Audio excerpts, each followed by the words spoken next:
Hi miss, आपका स्वागत है मेरे YouTube channel BTS Korean army 111 इन भोजपुरी सॉन्ग। और आज मैं आप लोगों को माई डेविल लवर का पार्ट 23 बताऊंगी। चलिए स्टोरी स्टार्ट करते हैं।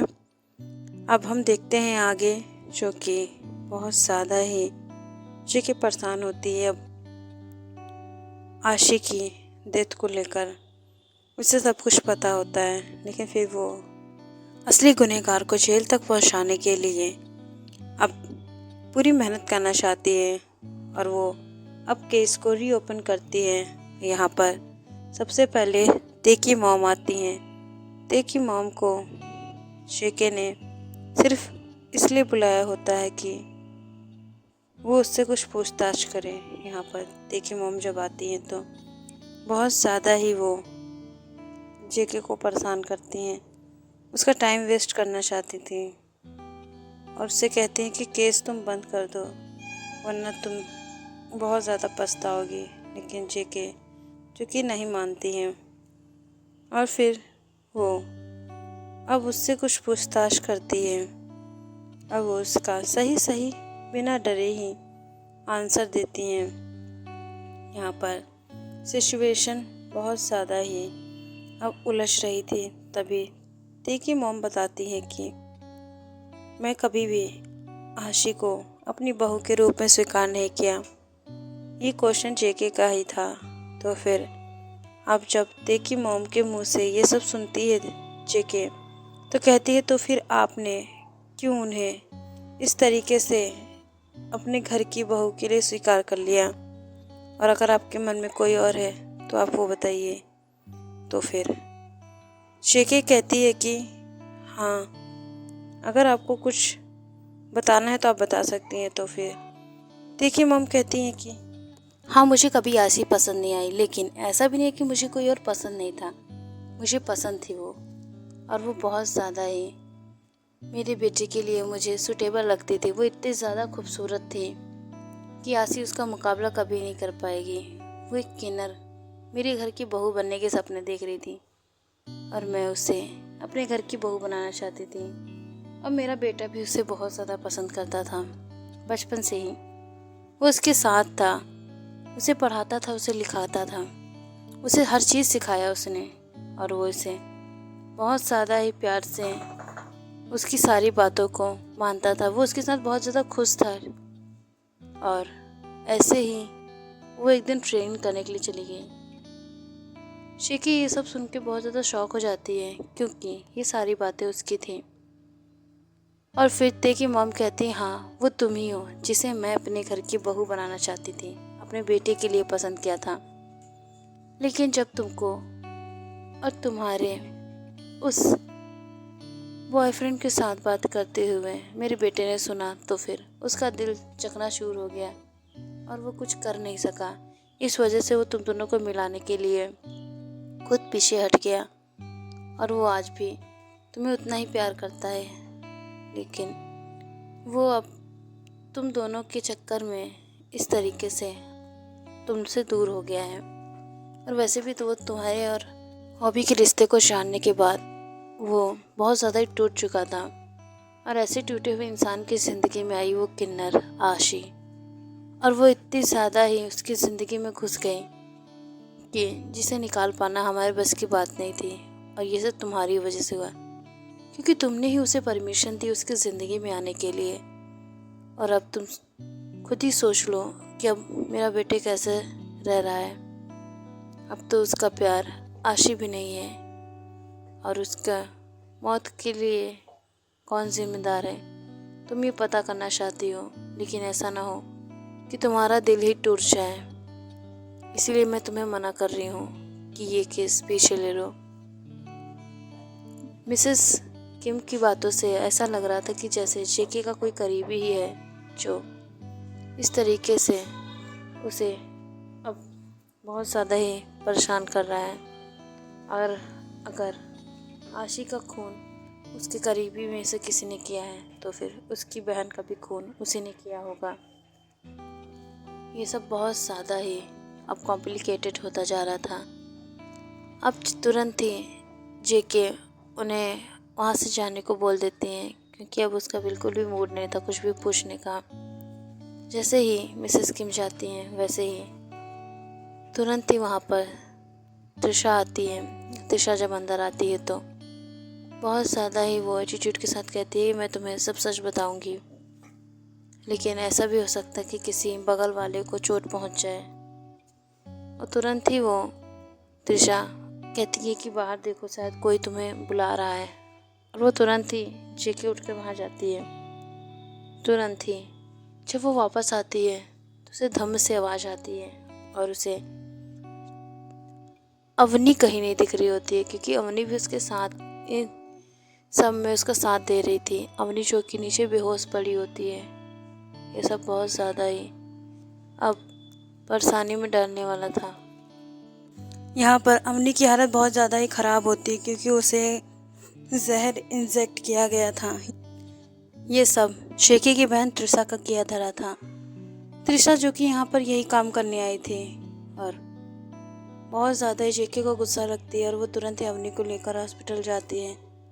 हॉस्पिटल में एडमिट करवाती है यहाँ पर ध्रुव, जो कि जेके को बिल्कुल पसंद नहीं करता था क्योंकि उसकी वजह से उसकी अवनी उससे दूर हो रही थी, लेकिन फिर भी वो कुछ नहीं कर सकता है। यहाँ पर तो बहुत ज़्यादा ही प्रॉब्लम क्रिएट हो रही थी। अब जब जेके घर आती है और वो सीसीटीवी फुटेज देखती है तो उसमें सारी गलती मिसेस किम की निकलती है, क्योंकि उनके जाने के बाद ही त्रिशा अंदर आती है। ये सब बहुत ज़्यादा चौंकाने वाला था। यहाँ पर जेके बहुत ज़्यादा ही अब बुरी तरीके से त्रिशा को मारती है और फिर त्रिशा अपने घर जाती है और जेके जब ये फुटेज देखती है तो नेक्स्ट डे उठती है और तुरंत ही अपने घर जाती है और वहाँ पर त्रिशा को घसीट कर बाहर लाती है और कहती है कि बहुत ज़्यादा ही बुरी तरीके से उसकी मॉम ने उसको मारा है। और ये बात उसकी डैड भी कहते हैं, जिससे जेके उस फोटोज को दिखाती है तो सबकी होश ही उड़ जाते हैं। त्रिशा को फिर से उसके डैड 2-3 चांटे लगाते हैं और कहते हैं कि तुम्हारी हरकतें बहुत ज़्यादा ही बढ़ गई हैं, और वो त्रिशा को जेल में डाल देती है। यहाँ पर सिचुएशन इतनी ज़्यादा बिगड़ जाती है कि त्रिशा को पूरी रात जेल में ही बितानी पड़ती है। और जब जेके अब अपने घर पर आती है, वो त्रिशा को सिर्फ पनिश करना चाहती थी, इस वजह से उसे अंदर रखती हैं। और वो तुरंत ही अब अपने घर से निकल के त्रिशा को लेने चाहती है, क्योंकि बहुत ज़्यादा टाइम हो चुका था, शाम हो चुकी थी। अगर ज़्यादा देर तक उसे रखा गया तो उसके ऊपर FIR दर्ज हो जाएगी, जिससे उसका करियर पूरा बर्बाद हो जाएगा। पर जेके ये नहीं चाहती है, इस वजह से वो 12 बजने से पहले अब निकलती है अपने थाने के लिए। और जब वो निकलती है तो रास्ते में उसकी गाड़ी ख़राब हो जाती है और वो एक ब्रिज के नीचे ख़राब होती है और वो बहुत ज़्यादा ही शॉक हो जाती है, क्योंकि उसके पास कोई साधन नहीं होता है। यहाँ पर तेबी अपने ही मिशन के लिए निकल रहा होता है, तो वो बहुत ज़्यादा स्पीड में गाड़ी चलाता है और जेके जो कि उसको मैसेज करती है और विराट उसके मैसेज को सीन करता है, क्योंकि वो भी तेज के साथ आ रहा था। और वो तुरंत ही कहता है कि भाभी वो बहुत ज़्यादा मुसीबत में, उनकी गाड़ी ख़राब है और वो उस पुल के नीचे है। यहाँ पर कुछ लोगों ने जेके पे निशाना साध रखा था, क्योंकि जेके जो कि आसी के कातिल को ढूंढ रही थी और आसी का कातिल ये नहीं चाहता था कि जेके उसे ढूंढ पाए, इस वजह से उसने जेके को मरवाने के लिए आदमी भेजे थे। अब बहुत ज़्यादा ही शार्प शूटर थे। तभी सभी जो कि अपनी अपनी पोजीशन लेते हैं और जेके के ऊपर अटैक करने के लिए जाते हैं। जेके जो कि पुल के ऊपर होती है और वो तुरंत ही पुल से नीचे कूदकर उतरने लगती है। अंधेरा होने की वजह से वहाँ किसी भी शूटर को जेके दिखाई नहीं दे रही थी। जब वो टॉर्च लेकर उसे देखते हैं तभी वहाँ पर दूर खड़ी गाड़ी को देखकर वो शॉक हो जाते हैं और वो बहुत ज़्यादा ही उस गाड़ी के पास आ गए थे। इस गाड़ी को देखकर तो उनकी हवा ही टाइट हो गई थी, क्योंकि ये गाड़ी मिस्टर किम तेहन की होती है। किम तेहन जो कि सबसे अव्वल होता है, हर चीज़ में वो अव्वल होता है, उससे तो पूरी दुनिया कांपती है। तो फिर ये शूटर्स क्या हैं? तुरंत ही वो शूटर्स वहाँ से जाने वाले होते हैं, लेकिन ते उन्हें सबको मारता है। और यहाँ पर ते जो कि अपनी छोटी सिस्टर को भी लेकर आता है, और एक छोटा ब्रदर भी होता है जो कि बहुत ज़्यादा ही क्यूट होते हैं। लेकिन ब्रदर और सिस्टर दोनों ही बहुत ज़्यादा शातिर होते हैं। वो जेकी की हेल्प करने में बहुत ज़्यादा ही माहिर होते हैं, ख़ासतौर पे उसका ब्रदर। ते को ये सारी बातें बहुत अच्छे से पता होती हैं, लेकिन वो उन्हें बिल्कुल नहीं रोकता है। उनकी सारी बदमाशियों पर ते की नज़र होती है, और हो भी क्यों ना, आखिर वो अपनी फैमिली के लिए बहुत ज़्यादा पॉजिटिव है। यहाँ पर सारे शूटर अब भाग चुके थे। विराट जो कि उन्हें लेकर बहुत ही ज़्यादा बुरी तरीके से टॉर्चर करने के लिए अपने बेसमेंट में लेके गया था। यहाँ पर सिर्फ दोनों ही छोटे भाई बहन होते हैं। भाई जो कि 18 साल का होता है, बहन जो कि 12-13 साल की होती है। वो लेकिन अभी बहुत ज़्यादा ही छोटी होती है, उसे कुछ ज़्यादा मालूम नहीं होता। ते जो कि देखता है कि शेके उसकी कार पे, उसके शीशे पे अपने पैर के निशान छोड़ रही है। वो इस तरीके से बैठी होती कि उसकी गाड़ी गंदी हो रही थी। शेके जो कि बिल्कुल भी उसे टेस्ट करने के मूड में नहीं थी, लेकिन फिर भी वो बैठती है। वो चढ़ के जब गई थी, गाड़ी की बोनट पे बैठी थी, तभी उसे वो बहुत ज़्यादा ही गंदी हो गई थी गाड़ी। देखो ये सब देखकर बहुत ज़्यादा गुस्सा आता है, और वो गुस्से में ऊपर चढ़ता है और शेके के हाथ को पकड़कर उससे बहुत ही बेरहमी से उसके पैरों के निशान को मिटाने लगता है। शेके को बहुत ज़्यादा पेन हो रहा था। यहाँ पर दोनों छोटे भाई बहन आपस में बात कर रहे थे। छोटी बहन जो कि कहती है कि ये गाड़ी क्यों इतना हिल रही है, और आखिर ऊपर भाभी के साथ हो क्या रहा है।